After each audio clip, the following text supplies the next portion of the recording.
And when we're talking about block text, we're actually talking about all of you people who are fantastic at actually writing and know what a paragraph is and what it's supposed to be like.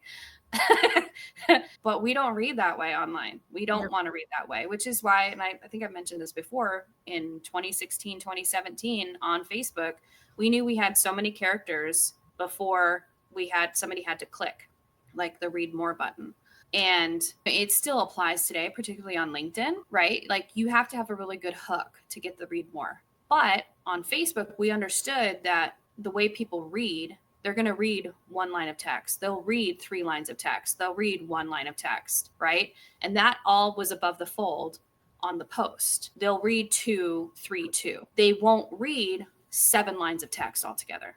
Because if you actually think about it, that's 7 lines of text. That's it. But if you block it all together, they're not going to read it. So it's kind of us explaining how it's almost like the psychology behind, like, I just play one on TV.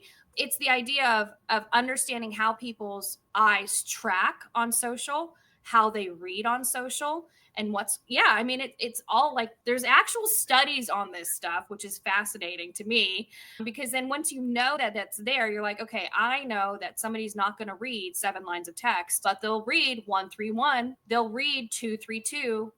And so when you know that and then you can break your content down in that way, it makes it a lot easier.